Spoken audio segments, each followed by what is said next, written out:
मित्रो नमस्कार. महाराष्ट्रामध्ये स्थानिक स्वराज्य संस्थांच्या निवडणुका सुरू झालेल्या आहेत आणि सांगली जिल्ह्यामध्ये एक अत्यंत महत्त्वाची असणारी नगर परिषद म्हणजे आष्टा नगर परिषद. आणि आष्टा नगर परिषदेमध्ये जर का आपण बघितलं तर राष्ट्रवादी काँग्रेस शरदचंद्र पवार पक्ष आणि राष्ट्रवादी काँग्रेस अजितदादा पवार पक्ष या दोन्ही पक्षामध्ये संघर्ष रंगताना आपल्याला बघायला मिळतो. म्हणजे या दोन्ही पक्षांचे उमेदवार एकमेकांसमोर उभे टाकलेले आहेत नगराध्यक्ष पदासाठी. त्यामध्ये जर का आमदार जयंत पाटील यांच्या राष्ट्रवादीतून किंवा शरदचंद्र पवार यांच्या राष्ट्रवादीतून विशालदादा शिंदे आणि अजितदादा पवार यांच्या राष्ट्रवादीतून प्रवीण माने ते उभे टाकलेले आपल्याला बघायला मिळत आहे.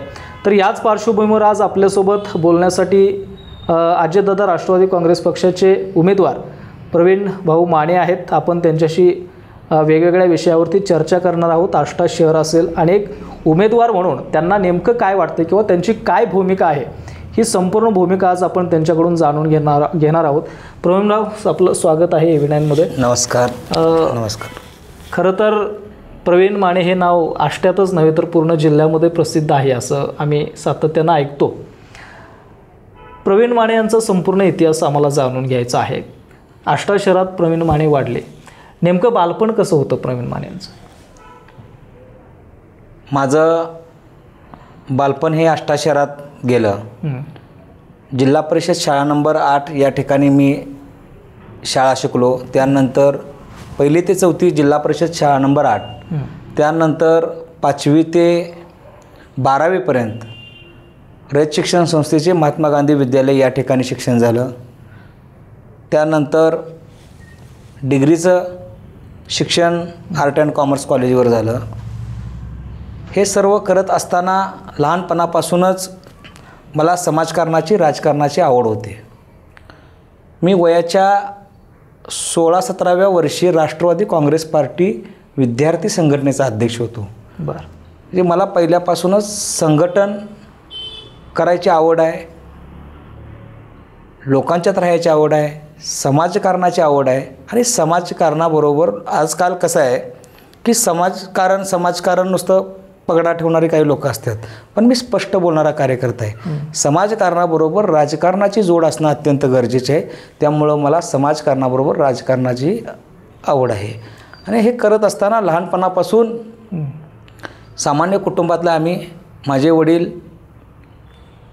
बाळासो यशवंत माने हे सुरुवातीला मटर मार्केटमध्ये 20 रुपये पगाराने काम करत होते.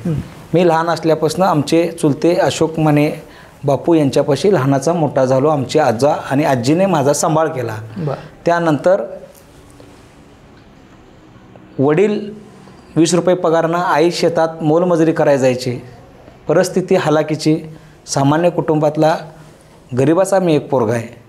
आणि हे शल्य कायम आयुष्यात राहायचं, सगळी मोठी बघून, ही राजकारणी लोक बघून वाटायचं की एक दिवस आपण हे असं व्हायला लागतंय. पण राजकारणात येत असताना पैसा प्रचंड लागतो हे एक प्रत्येकाच्या डोक्यात संभ्रम निर्माण झाला असतो. पण मी तुम्हाला निश्चितपणे सांगतो, एखाद्याच्या मनानं जर एखाद्याने ठरवलं की आपल्याला ही गोष्ट करायची आहे, आपल्याला हे ध्येय साध्य करायचं आहे, तर काय घडू शकतं हे 2009च्या राजकीय प्रवासाची सुरुवात झाली ना आज 2025चा हा दिवस उजाडला. त्याचं हे 16 वर्षाचं फलित म्हणून माझ्यासारख्या कार्यकर्त्याच्या पाठीशी तमाम आष्टा शहरातील युवा मित्रांनी, वडीलधारी मंडळीने, माझ्या माता भगिनीने आशीर्वाद उभा करायचं काम केलं. आणि गरिबाच्या पोराला महायुतीसारख्या देशातल्या सगळ्यात मोठ्या पक्षाचं तिकीट नगराध्यक्षपदाचं मला मिळालं. काय बघा की एक राजकारणामध्ये काम करत असताना किंवा राजकारणात जायचं म्हटलं तर एक कुठंतरी पार्श्वभूमी लागते. कारण कोणतर मागं राजकीय क्षेत्रामध्ये काम करणारं असावं लागतं. तर तसं तुमच्या घराण्याबाबत किंवा तुमच्या घरामध्ये असं कोण आढळत नाही. तर तुम्ही सर्वसामान्य घरातून वरती येत आहे. कुणाचे नेमके संस्कार हे राजकारणावरचे तुमच्यावरती झालेले आहेत? लहानपणापासून राजकारणाची प्रचंड आवड असलेला मी कार्यकर्ता आहे. मी सुरुवातीला राष्ट्रवादीमध्ये काम करत असताना आत्ताचे जे आमदार आहेत त्यांच्या पार्टीमध्ये काम करत होतो. पण प्रत्येक वेळी प्रत्येक कार्यकर्त्याला दुजाभाव द्यायचं काम त्या ठिकाणी होत होतं. आणि खऱ्या अर्थानं 2016पर्यंत 9पासून आमच्या राजकारणाला आमचे झाड वाढतच नव्हतं, शेंडा कापायचं काम होत होतं.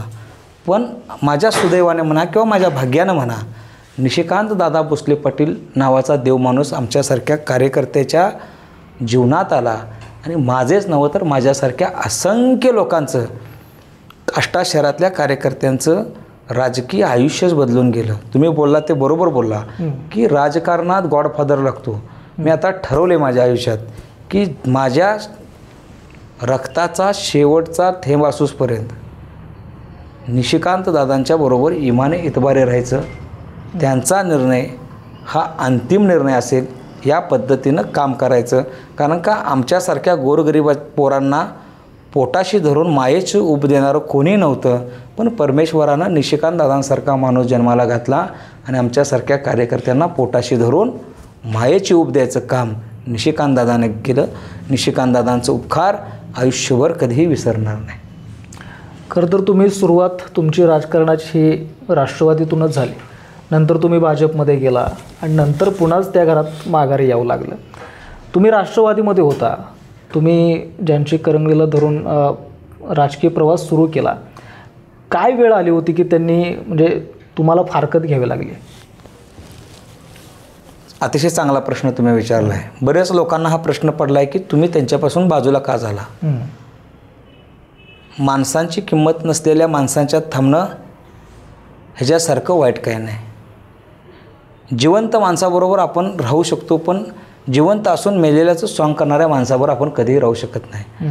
आमच्यासारखी सामान्य कुटुंबातली पोरं वर कदापि तिथं जाऊ शकत नाहीत. त्यासाठी मोठं वाडं पाहिजे, त्यासाठी प्रचंड पैसा पाहिजे, त्यासाठी तुम्हाला राजकीय पार्श्वभूमी पाहिजे आणि आमच्याकडे यातलं कुठलीही गोष्ट नाही. पण आमच्या पाठीशी निश्चितपणे परमेश्वराचा आशीर्वाद, मायबाप जनतेचा आशीर्वाद आणि आपण केलेल्या सदकर्माचा आशीर्वाद आमच्या पाठीशी उभा राहिला. निशिकांत दादांसारखा माणूस पाठीशी उभा राहिला आणि माझ्या पाठीशी या शहरातील गोरगरिबाची पोरं ज्यांना कधीही कुठल्याही गोष्टीची हाव न ठेवता माझ्यासारख्या कार्यकर्त्याच्या पाठीशी ठामपणे कुठलेही प्रलोभन न मनात ठेवता ही सर्व शहरातील तरुण पिढी माझ्या पाठीशी राहिली. त्यामुळं आजचा हा दिवस बघायची संधी माझ्यासारख्या कार्यकर्त्याला मिळत आहे. खरं तर मी थेट मुद्द्यावरती येतो आहे. महायुतीतून तुम्हाला उमेदवारी मिळाली आणि आष्टा शहर हे ऐतिहासिक शहर आहे. 1.25 लाख आष्टा म्हटलं जातं किंवा प्रभू श्रीरामांच्या पदस्पर्शाने पावन झालेली ही भूमी आहे. काय वाटतंय, महायुतीकडून एवढा मोठा पक्ष आहे, महायुती भाजप असेल, शिवसेना असेल, राष्ट्रवादी असेल, जगातला सगळ्यात मोठा पक्ष भाजप, त्याच्या खालोखाल शिवसेना, राष्ट्रवादी असेल, अशा मोठ्या पक्षाची उमेदवारी संपूर्ण महायुतीची तुम्हाला मिळते. काय भावना आहे तुमच्या नक्की सध्या? महायुतीच्या सर्व नेत्यांचं मी मनापासून आभार व्यक्त करतो.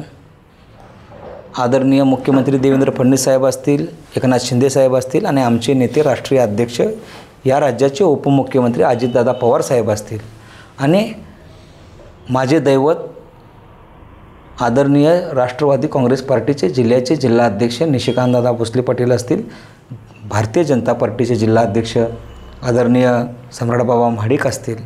त्याचबरोबर सर्वात महत्त्वाचं म्हणजे ज्यांचं नाव मी पहिल्यांदा घ्यायला पाहिजे होते ते आत्ता घ्यायला लागलो आहे, ते आपल्या या जिल्ह्याचे सर्वांचे लाडके पालकमंत्री आदरणीय चंद्रकांतदादा साहेब असतील, राहुलदादा महाडिक असतील, सदाभाऊ खोत साहेब असतील आणि महायुतीतील आमचे आष्टा शहरातील समन्वयक म्हणून जे आमचे गुरुवर्य आहेत ते डॉक्टर बापट साहेब असतील, त्याचबरोबर चिमणभाऊ डांगे साहेब असतील. या सर्वांचं मी मनापासून आभार व्यक्त करतो. महायुतीसारख्या प्रचंड मोठ्या पार्टीचं तिकीट माझ्यासारख्या गोरगरीब घराण्यातल्या पोराला मिळालं. मी महायुतीच्या सर्व नेत्यांचा आभार व्यक्त करत त्यांना विश्वास देतो की तुम्ही टाकलेला विश्वास कदापि हा तुमचा कार्यकर्ता ढळू देणार नाही आणि विजयाचा गुलाला घेऊन निश्चितपणे तुमचं दर्शन घ्यायला, परमेश्वराचं दर्शन घ्यायला, तमाम माझ्या आष्टा शहरातील जनतेचं दर्शन घेऊन आणि माझ्या सहकाऱ्यांना हातात हात घेऊन निश्चितपणे मी 3 तारखेचा गुलाला उधळल्याशिवाय स्वस्त बसणार नाही. आता तुमचं जेव्हा तिकीट फायनल व्हायचं चाललं होतं की अनेकांनी त्याला विरोध केला, म्हणजे भाजप असेल, शिवसेना असेल, प्रवीण माने नको पण इतर उमेदवार दिला तर आम्हाला चालेल, म्हणजे आत्ता ते व्यवस्थित आहे, पण ही भूमिका का होती त्यांच्या मनात? मित्रपक्ष 3 जण असल्यानंतर कसं असते, प्रत्येकाला इच्छा असते व्हायची आणि ज्यावेळी तिकीट फायनल होसपर्यंत प्रत्येकाला वाटतं की आपल्याला मिळावं आणि एकदा झाल्यानंतर हातात हात घालून काम करायचं माहितीची लोकं आम्ही करत आहे.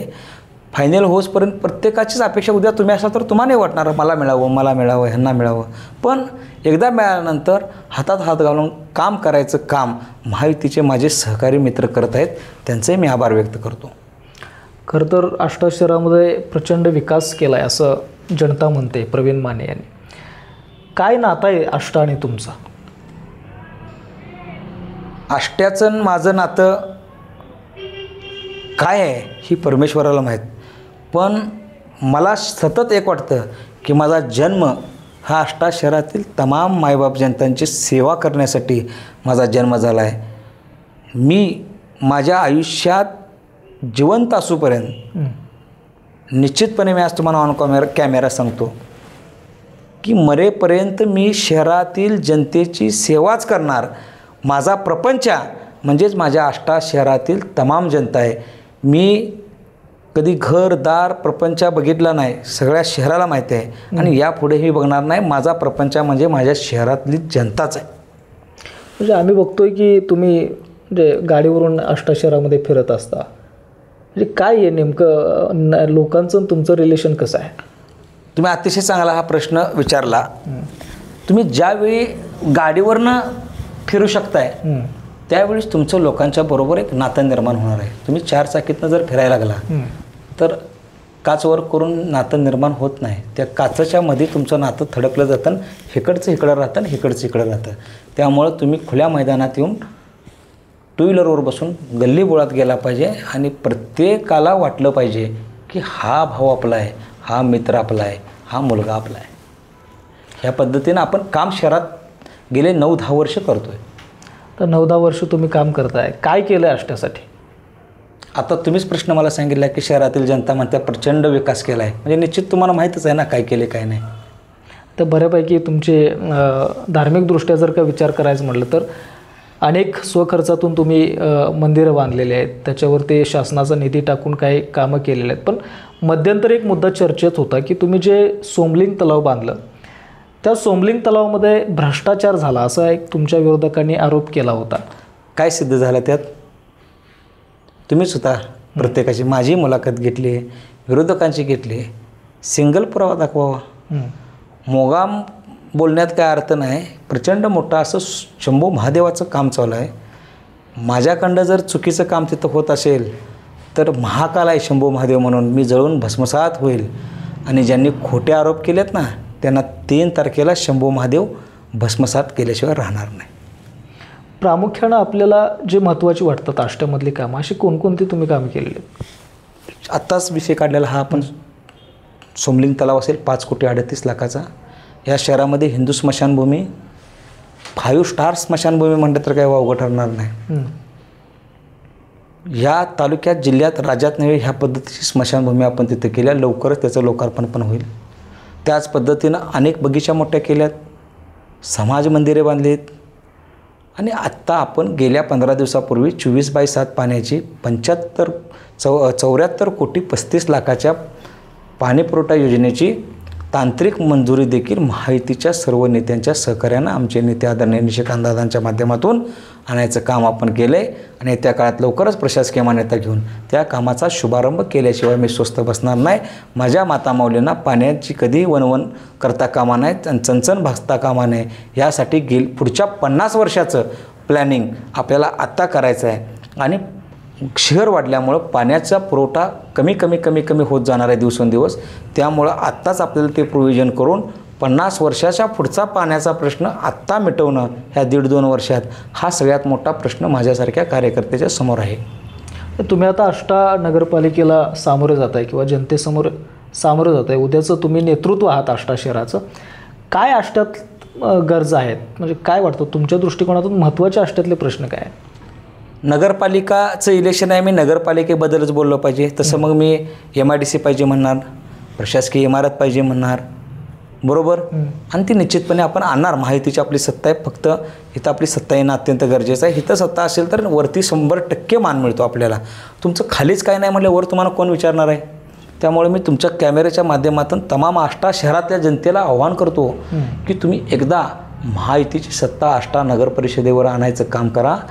तुम्ही सांगाल ते काम मुंबईत ठाण मारून बसतो. आदरणीय निशिकांत दादांच्या हाताला धरून मुंबईत नेतो आणि दादा हे काम आष्टा शहरासाठी करायला लागते आणि अजितदादांना तुम्ही सांगायला लागते. हे करायचं काम मी निश्चितपणे करीन का नाही हे शहरातील जनतेला माहिती आहे. मुंबईतलं एकही काम तटून देणार नाही हा मी आज शब्द या कॅमेऱ्याच्या समोर तमाम माझ्या मायबाप जनतेला देतो. मला तुमच्या कार्यकर्त्यांचं कौतुक वाटतं आहे. म्हणजे 24 तास कार्यकर्ते तुमच्या सोबत बरोबर जवळपास एक 15 ते 20 कार्यकर्ते नेहमी असतात. काय नातं आहे तुमचं कार्यकर्ते आणि ते माझे कार्यकर्ते नव्हे, ते माझे भाऊ आहेत, ते माझे सहकारी आहेत. त्यांच्या जीवावर तर मी आजपर्यंत इथंपर्यंत आलो आहे. ते सर्वजण आहेत म्हणून प्रवीण माने इथं आहे. ते नसले त्यांना वजा करून प्रवीण माने शून्य आहे. कारण का कुठल्या नेत्यानं समजायचं नसते की मी म्हणजे लेशाना. तुमची मागची माणसं महत्त्वाची असतात आणि ती मागची माणसं जीवाचं रान करून माझ्यासारख्या कार्यकर्त्याच्या यावर एखादा जर संकट येत असेल तर छातीचा ढाल करून ते संकट स्वतःच्या छातीवर घेणारे हे माझे सहकारी माझे भाऊ आहेत. त्यामुळं यांचं आभार मानावं तेवढं कमीच आहे.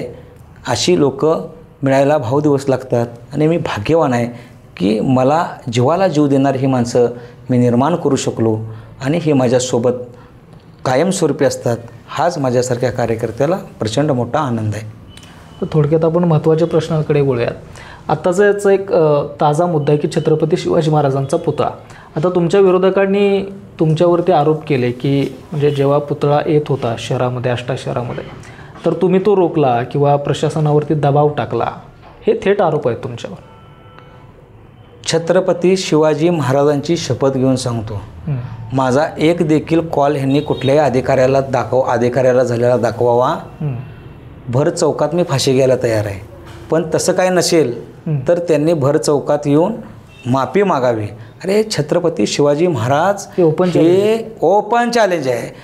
छत्रपती शिवाजी महाराज हे राज्याचे नव्हे तर देशाचे जगाचे दैवत आहेत. छत्रपती शिवाजी महाराज यांच्यासारखा महापुरुष होणेच नाही. आपले दैवत आहे. दैवताला विरोध करत असेल त्याच्यासारखा नालायक माणूस कुठं नसणार आहे. त्यामुळं विरोध न करता विरोध केला आहे म्हणून राजकारणासाठी सांगणारी लोक जर असतील तर त्यांच्यासारखी महानालायक माणसं तुम्हाला शोधूनही घावणार नाहीत. तुम्हाला इलेक्शन आल्यानंतरच छत्रपती शिवाजी महाराजांचा पुतळा आठवला का? छत्रपती शिवाजी महाराजांचा पुतळा माझ्या सर्व सहकाऱ्यांच्या माध्यमातून आम्ही छत्रपती शिवाजी महाराज चौकात उभा करायचं काम केलं.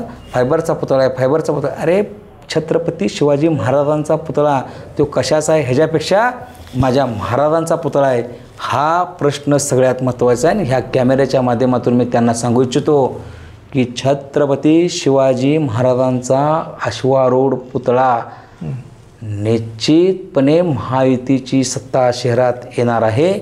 आणि तमाम आष्टा शहरातील मायबाप शिवभक्तांना सोबत घेऊन त्या ठिकाणी पुतळा बसवायचं काम आम्ही केल्याशिवाय स्वस्त बसणार नाही. पुन्हा एकदा कॅमेऱ्यासमोर सांगतो चुकीचे आरोप करू नका. तुमच्याकडं मोठी मोठी लोक आहेत. तुम्ही सिंगल जरी पुरावा असेल तो पुरावा दाखवा. मी या इलेक्शनमधनं माघार घ्यायला तयार आहे. आणि नसेल तर तुम्ही अजून 21 तारीख गेलेली नाही, तुम्ही माघार घ्या. असेल हिंमत तर सांगा. आता या पुतळ्याच जोडून एक प्रश्न आहे. मध्यंतरीसुद्धा तुम्ही पुतळा बसवला होता. ते नेमकं प्रकरण काय झालं होतं? कोणी विरोध केला होता त्याला?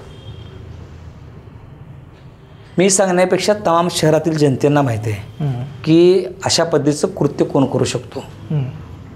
तुम्ही आजपर्यंत छत्रपती शिवाजी महाराजांचा 40 वर्षात पुतळा बसवू शकला नाही. अचानकपणे तुम्ही राजकारणासाठी एखादी गोष्ट करत असशीला तर ह्याच्यासारखं दुर्दैव नाही. मी अजूनसुद्धा सांगतो छत्रपती शिवाजी महाराजांच्या पुतळ्याचं राजकारण तुम्ही करू नका.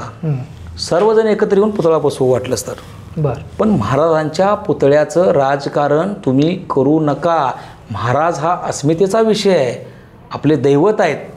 तुम्ही जर महाराजांचा राजकारणासाठी वापर करत असाल तर ह्याच्यासारखं दुर्दैव दुसरं कुठलं नाही.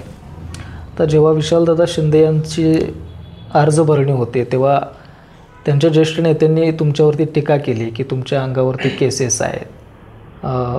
मटक्याचा व्यवसाय होता वगैरे, ह्या त्यांच्या टीकेकडे कसं बघताय? तर सांगितल्यावर तर मनात त्यांनाच वाईट वाटेल.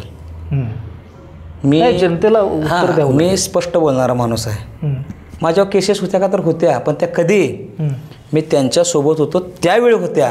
आदरणीय निशिकांत दादांसारखा देवमाणूस माझ्या जीवनात आला आणि मला दादांनी त्या सर्व वाईट गोष्टीपासून बाजूला करून एक चांगला मनुष्य करायचं काम आदरणीय निशिकांत दादाने केले. त्यामुळं मी आदरणीय निशिकांत दादांना कायम दैवत मानतो. तुमच्यापाशी असणारी लोक ही अशीच असतात. एखाद्या कार्यकर्त्याला सुधारायची संधी तुम्ही देणार आहे का नाही? का त्याच्या पूर्वाश्रमातल्यासारखं काढत बसणार आहे? मी खोटं बोलणारा कार्यकर्ता नाही. माझ्या सर्व केसेस निर्दोष झालेले आहेत आणि आता उर्वरित तुम्ही ज्या केसेस सांगताय ती ज्यांनी भाषण केलं आहे त्यांच्या दबावामुळेच काही केसेस त्या माझ्या अंगावरती बाकीच्या पडलेले आहेत. तडीपारची केसेस आहे आपल्यावर, ज्यांनी आरोप केले, अट्रॉसिटीची केसेस आहे आपल्यावर. खोट्या अट्रॉसिटी दाखल करायचं काम ज्यांनी भाषण केलं तेच प्रयत्न करत होते. प्रत्येक ठिकाणी तेच करतात. आता ते परवा बोलताना असं पण म्हणाले की गुन्हेगारी क्षेत्रातील लोक जनतेच्या समोर उभा करण्याचा काही लोकांचा प्रयत्न आहे. काय कसं बघ? आता त्यांनी दिलेल्या उमेदवारांचा जर पाडा मी वाचायचं म्हटलं तर लय मोठा पाडा आहे. पण मी शपथपूर्वक सांगतो, मी स्वतःला एक आचारसंहिता घालून घेतलेली आहे. मी हे इलेक्शन लढत असताना कोणाला शिव्या श्राप देणार नाही, कोणाला वाईट बोलणार नाही. हा असा, हा तसा, हे तसा. ह्याच्यापेक्षा मी या 3-4 वर्षात काय काम केलं आहे आणि येत्या काळात तुम्ही संधी दिल्यानंतर मी काय काम करणार आहे ह्या मुद्द्यावरतीच मी इलेक्शन लढणार आहे. मला दुसऱ्या कुठल्याही यांच्या गोष्टीत इंटरेस्ट नाही. ह्यांना नावं ठेवण्यात मी वेळ वाया घालवणार नाही. आता प्रवीण माने यांनी मगापासून कामाची यादी वाचून दाखवली, मात्र आता निवडणुकीला तुम्ही समोर जात आहे. काय नेमका जाहीरनामा आहे तुमचा आष्टा शहरासाठी? जाहीरनामा, वचननामा हा विषय वेगळा आहे, पण शब्द माझा आहे. आम्ही जे पुस्तिका काढतोय त्याचं नावच आहे शब्द माझा. आणि शहरातील तमाम जनतेला माहिती आहे की आत्तापर्यंत दिलेला शब्द ह्या त्यांच्या भावानं प्रवीण मानेनं पूर्ण केला आहे. त्या शब्द माझामध्ये 24/7 पाणी असेल, त्या शब्द माझामध्ये भुयारी गटर असेल, क्रीडांगण असेल, युवकांना जलतरण असेल, स्विमिंग टँक, त्यानंतर आपलं छत्रपती शिवाजी महाराजांचा पुतळा असेल, भारतरत्न डॉक्टर बाबासाहेब आंबेडकरांचा पुतळा असेल, लोकशाहीर अण्णाभाऊ साठेंचा पुतळा असेल, पुण्यश्लोक अहिल्यादेवी होळकर यांचा पुतळा असेल, राजे उमाजी नरवीर यांचा पुतळा असेल, त्याचनंतर धर्मवीर छत्रपती संभाजी महाराजांचा पुतळा असेल. हे सर्व पुतळे असतील, कारण का ह्या महापुरुषांच्या माध्यमातून तुम्हा आम्हाला जगण्याची ऊर्जा मिळते, प्रेरणा मिळते आणि नवीन काहीतरी करण्याची खरी शक्ती ह्या महापुरुषांच्या माध्यमातूनच मिळते. त्यामुळे यांचे पुतळे असणे हे आपल्यासाठी अस्मितेचे प्रतीक आहे. त्यामुळे शहरातील प्रत्येक मेनमेन ठिकाणी आपण हे पुतळे निश्चितपणे पूर्ण करणार आहोत. त्याचबरोबर आपण भुयारी गटर सांगितलं, तुम्हाला 24 पाण्यांचं सांगितलं, त्याचबरोबर क्रीडांगण सांगितलं, प्रशासकीय इमारत असेल, असे अनेक शब्द माझा यातून आपण त्यांना शब्द देणार आहे. आणि दिलेला शब्द पाळणारा कार्यकर्ता म्हणून माझी या शहरामध्ये एक ख्याती आहे आणि मरूसपर्यंत दिलेला शब्द पाळणारा कार्यकर्ता म्हणून हीच ख्याती माझी शहरामध्ये राहणार. प्रवीण माने यांना जनतेनं आशीर्वाद दिलाच, तर माने यांच्या स्वप्नातला आष्टा शहर कसं असेल? दिलाच तर नव्हे, मला खात्री आहे आई अंबाबाईच्या आशीर्वादानं, काशीलिंगाच्या आशीर्वादानं, हनुमंतरायाच्या आशीर्वादानं निश्चितपणे देणारच आहेत मला आशीर्वाद. मी तुम्हाला आज सांगतो, माझ्या स्वप्नातलं आष्टा कसे असेल, तालुक्यात नव्हे, जिल्ह्यात नव्हे, राज्यात नव्हे, संपूर्ण देशाला हेवा वाटेल ह्या पद्धतीचं आष्टा निर्माण करायचं स्वप्न तुमच्या सर्वांच्या ताकदीवर माझ्यासारखा कार्यकर्ता बघत आहे आणि ते मी पूर्ण केल्याशिवाय राहणार नाही. खरं तर मला वैयक्तिक प्रश्न विचारायचा आहे, सगळ्यात जवळचा मित्र कोण आहे तुमच्या? मला तुम्ही काय करता लय गोत्यात आणू नका. सगळेच माझे जीवाभावाचे आहेत, सगळेच जीवाभावाचे आहेत. कारण कसं आहे, एखादा असतो पण महत्त्वाचं काय, प्रत्येकाची वेगवेगळी ख्याती असते, बरोबर? कसं हे बोटेकसारखे आहेत का? प्रत्येकाला वेगळं असतं. त्यामुळे सगळेच जीवाभावाचे आहेत. आता खरं तर माणूस हा हळवा प्राणी आहे आणि काल तुमची जी सभा झाली त्या सभेमध्ये आम्ही बघितलं की अक्षरशः प्रवीण माने यांच्या डोळ्यातून पाणी आलं जेव्हा त्यांचा वडिलांचा उल्लेख झाला. काय नेमक्या भावना होत्या? आपण त्या मटन मार्केट चौकात सभा घेतली. ते मटन मार्केट बघितलं की मी कायमच भावनिक होतो आहे. कारण का लहानपणापासून तिथनं जाताना म्हणजे मी कॅमेरासमोर आहे म्हणत नाही, मी जेव्हा जेव्हा त्या मटन मार्केटसमोरनं जातो आमच्या आयुष्यात घडलेला एखादा क्षण मला आठवतो. त्यामुळे त्या मटन मार्केटकडे बघितल्यानंतर माझं मन कायम भावनिक होतं. म्हणजे असं आयुष्यातला एक भावुक क्षण तुमच्या कधी आला होता तुमच्या आयुष्यात? आमच्या वडिलांनी प्रचंड कष्ट त्या ठिकाणी केलं आहे आणि ते मटन मार्केट मीच पूर्ण तुमच्या सर्वांच्या आशीर्वादानं, महायुतीच्या सर्व नेत्यांच्या आशीर्वादानं करू शकलो प्रयत्नातनं. तो एक मला मनस्वी आनंद आहे. आणि माझ्यासारख्या कार्यकर्त्यावर एवढं प्रेम जनता करायला लागल्या, हे उपकार कधी मी विसरू शकत नाही. आता शेवटचा प्रश्न आहे, काय आवाहन असेल तुमचं आष्टा शहरातील लोकांना? मी माझ्या मायबाप जनतेला आपल्या AV9 मराठीच्या माध्यमातून आव्हान करतो की 40-50 वर्ष डोक्यावरती जे आपल्या प्रस्थापित नावाचं भूत बसलं आहे ते एकदा आपण गाडून टाकू. आपला शत्रू कोण नाही, समोर असलेल्यांना मी शत्रू मानतच नाही. आपला शत्रू या गावात प्रलंबित असलेला विकास जो राहिला आहे तो शत्रू आहे. आपल्याला काम करायचं आहे या जनतेसाठी, आपल्याला काम करायचं आहे या गावासाठी. ह्या गावासाठी आपल्याला अशी काहीतरी गोष्ट करायची आहे की जगाच्या नकाशावर या गावाचं नाव गेलं पाहिजे.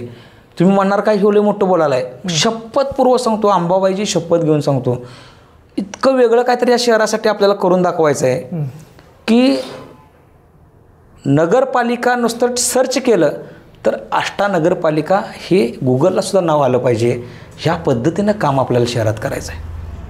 अगदी शेवटचा प्रश्न विचारतो. तुमच्या डोक्यावर भगवी टोपी आहे. मी मागत सुद्धा एक प्रश्न तुम्हाला विचारला होता. खांद्यावरती तुमच्या भगवी शाल आहे किंवा शेला आहे. आता तुमचा पक्ष खरं तर राष्ट्रवादी आहे, म्हणजे पुरोगामी विचारांचा आहे. काय गणित आहे या भगव्या टोपी आणि भगव्या शेल्याचं?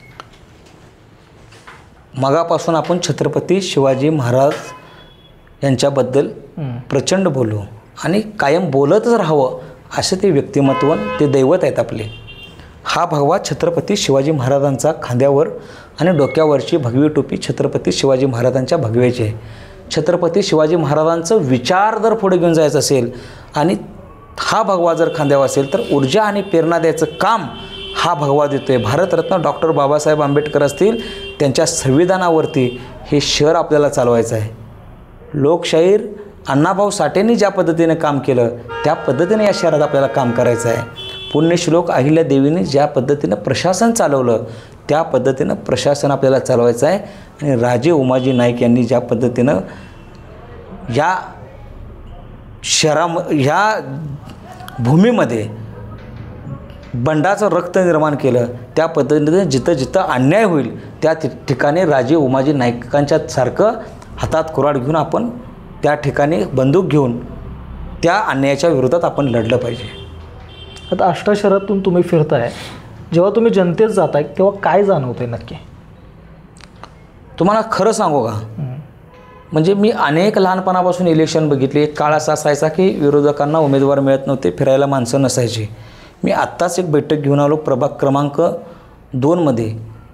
माणसं अशी खाली खुर्च्या पण नाहीत, खाली 200-300 बैठकीला नुसतं आपण बैठक करा येणार आहे म्हणून सांगितलं तरी. म्हणजे ही क्रांती निर्माण शहरामध्ये झाल्या. ही क्रांती कधी निर्माण होते? पुढच्या माणसाला, काम करणाऱ्या माणसाबद्दल विश्वास निर्माण झाला ना त्यानंतरच क्रांती घडायला सुरुवात होते. आणि येत्या काळात तुम्हाला या शहरामध्ये क्रांती झालेली दिसल्याशिवाय राहणार नाही.